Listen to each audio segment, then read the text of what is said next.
मेरी सास की वजह से बर्बाद हो गई मेरी ज़िंदगी। ये कहानी एक सच्ची कहानी है जो हम आप लोगों को सुनाएंगे।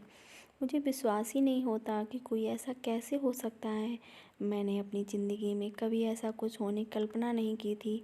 जीवन में हर कोई खुशहाल शादीशुदा ज़िंदगी चाहता है, लेकिन रिश्तों का ताना बाना कई बार उलझ सा जाता है। सास बहू का रिश्ता हमेशा ही बेहद नाजुक रिश्ता रहा है। पति को अपनी माँ और पत्नी के बीच अगर संतुलन बिठाना ना आए तो कई बार पति पत्नी के रिश्ते में दरार पड़ जाती है। एक लड़की ने अपनी निजी ज़िंदगी का ऐसा ही अनुभव साझा किया है। मैं 2 साल पहले काफ़ी उम्मीदों और सपनों के साथ शादी के बंधन में बंधी थी। मेरी अरेंज मैरिज हुई थी और मेरी शादी लेट हुई थी। मैं 29 साल की थी और वह 32 साल के थे। हम थोड़ा रूढ़िवादी ब्राह्मण परिवार से हैं, इसलिए कुंडली मिलाने में यकीन रखते हैं। मैं अपने ससुराल आ गई क्योंकि मेरे पति परिवार में इकलौते बेटे हैं और उनकी बड़ी बहन की शादी हो चुकी है। पहले ही दिन से वह तथाकथित लविंग हस्बैंड की कैटेगरी में से नहीं थे। यहाँ तक कि पहली बार अकेले में उन्होंने मुझसे जो शब्द कहे वो थे, मेरी माँ ही मेरे लिए सब कुछ है, तुम्हारी जगह हमेशा दूसरी ही रहेगी। मैं एक पढ़ी लिखी और नौकरीशुदा लड़की थी। मैंने उनके अपनी माँ के प्रति प्यार और समर्पण को स्वीकार कर लिया, लेकिन मैंने महसूस किया कि उनकी ज़िंदगी में दूसरी महिला की भावनाओं के लिए कोई जगह नहीं है। मेरी सास की एक आदत थी कि वह मेरे बारे में हर एक बात अपने बेटे को बता देती थी। जैसे मैं खाना बनाने में एक्सपर्ट नहीं हूँ। नौकरी करने की वजह से मेरे पास एक्सपर्ट की तरह खाना बनाने का समय भी नहीं रहता था।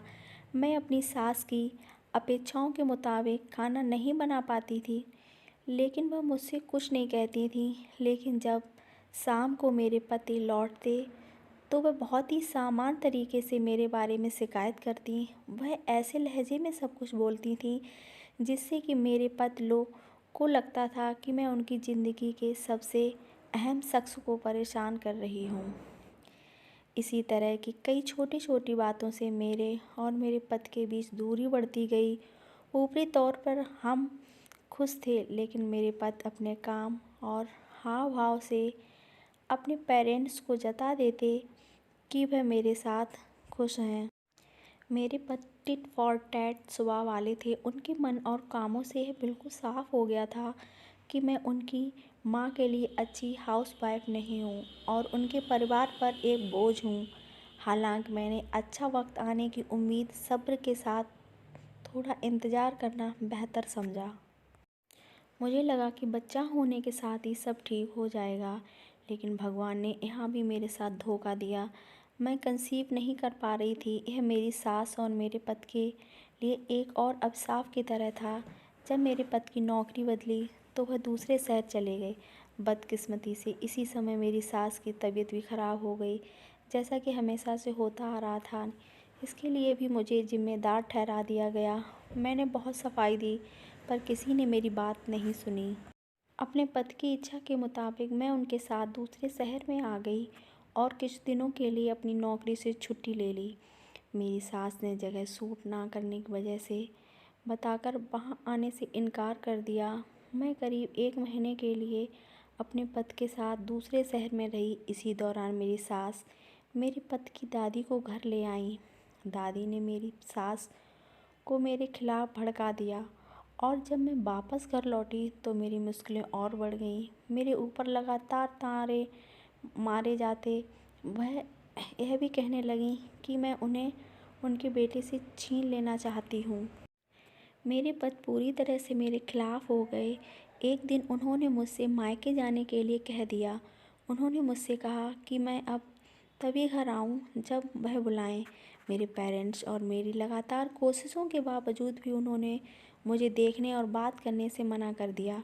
मेरे पति ने हमारे 1 महीने के साथ बिताए वक्त के बारे में हर एक बात अपनी माँ को बता दी। अब वह लोगों के सामने हर एक बात को अपने रंग में देकर पेश करती। वह लोगों को कहती कि मैं उनके बेटे के लिए परफेक्ट पत्नी नहीं थी और इसी वजह से हमारा परिवार बढ़ नहीं पाया। मेरे पति उनकी हर एक बात को मानते हैं, मेरी ननद भी उन्हीं लोगों का साथ देती हैं। अब उन्होंने मुझसे हमेशा के लिए अलग होने का फ़ैसला कर लिया।